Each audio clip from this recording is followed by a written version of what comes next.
Nəfslə mübarizə insanın maddi və mənəvi təkamülünün ayrılmaz hissəsidir. Müasir dünyada psixoloji problemlərin inkişaf dinamikasına və intihar statistikasına baxanda görürük ki, bu mənfi tendensiyalar əsasən sosial cəhətdən daha çox irəliləmiş cəmiyyətlərdə müşahidə olunur. Deməli, maddi həyatın yaxşılaşması hələ inkişaf və tərəqqi demək deyil. İnkişaf həm də mənəvi amillərlə şərtlənməlidir. Əfsuslar olsun ki, müasir dünyada cəmiyyətlər bu iki yolu mənəviyyat və maddiyyatı birləşdirmək əvəzinə onların birinin xeyrinə seçim edir, yaxud hər ikisindən məhrum qalır.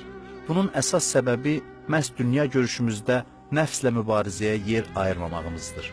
Biz nəfslə mübarizənin nədən ibarət olduğunu başa düşməmişik deyə onun əhəmiyyətini də diqqətdən kənarda saxlayırıq. Nəfslə mübarizə asketizm anlamına gəlməməlidir. İnsan sırf bioloji varlıq deyil. Buna görə də nəfslə mübarizə bioloji hadisə deyil. Öz təbii ehtiyaclarımızın əleyhinə getməklə özümüzlə cihad etmiş olmayacağıq.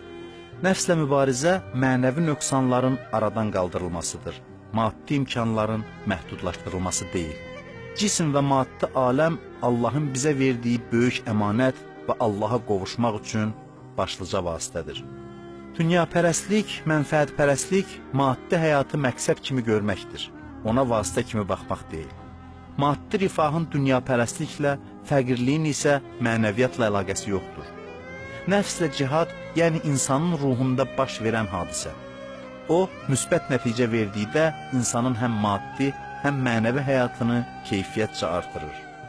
İslam heç zaman asketizmi dəyər saymayıb. Zöhd, maddiyyata vasitə gözü ilə baxmaqdır, maddiyyata laqeydlik deyil. İnsanın zahidliyi heç zaman onun maddi durumunun pisliyi ilə ölçülməməlidir. Quran-ı Kərim insanın ruhu barədə buyurur. Sonra onu düzəldib insan şəklinə saldı və ona özünün yaratdığı ruhdan üfürdü. O sizə göz, qulaq və ürək verdi. Siz az şükür edirsiniz. Səcdə surəsi 9-cu ayə. Quran bu ayədə insan kimliyini açıqlayır, ilahi ruhun daşıyıcısı. Qurana əsasən insan boş ruhla deyil, mənəviyyat yükü ilə dünyaya gəlir. Ruha malik olmaq öz-özlüyündə mənəvi aləmlə əlaqədən xəbər verir. Mənəviyyat insanda a priori mövcuddur. İnsan mahiyyət etibarilə gözəl bir varlıqdır. Allah onu belə yaradıb. Həyatın məqsədi bu mənəvi gözəlliyi və paklığı qoruyub inkişaf etdirməkdir. Nəfslə mübarizə dedikdə də elə bu başa düşülməlidir. Yəni İslama görə mənəvi təkamül kənardan hansısa yaxşılıqları əks etmək deyil, daxildəki gözəlliyi çiçəkləndirməkdir. Quranda bu barədə buyrulur: and olsun nəfsə və onu yaradana. Sonra da ona günahlarını və pis əməllərdən çəkinməsini öyrədənə ki, nəfsini təmizləyən mütləq nicat tapacaq. Şəms surəsi 7-9-cu ayələr.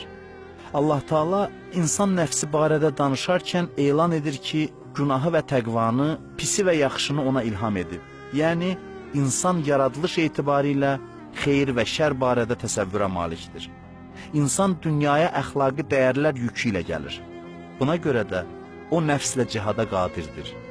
Nəfslə cihadın nəticəsi isə nicat tapmaqdır, yəni xoşbəxtlikdir. Ayədən bəlli olur ki, həyatda uğur əldə etmək, firavanlıq, azad yaşayış nəfslə, yəni özünün daxili istəkləri ilə mübarizə yolundan keçir. İslamın bütün məsələlərə mənəvi təmizlənmə prizmasından baxmasının səbəbi də budur. İstər əqaid, istər əxlaq, istərsə də ehkam bəhsləri nəfslə mübarizə bünövrəsi üzərində qurulub və mənəvi təmizlənməyə yönəlib. Allah insanın ruhuna fəzilətlər toxumu səpib və bu dünyada o toxumları cücərtməklə cənnət yaratmağı tapşırır.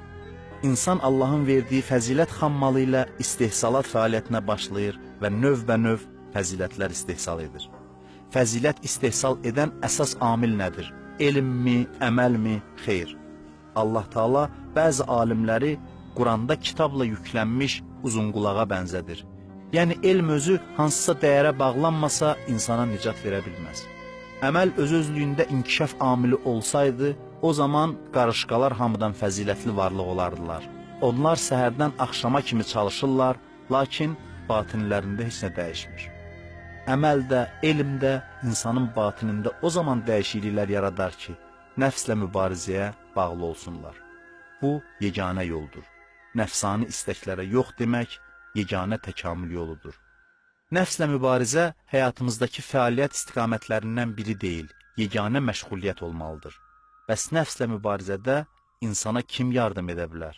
Bu barədə növbəti çarxda.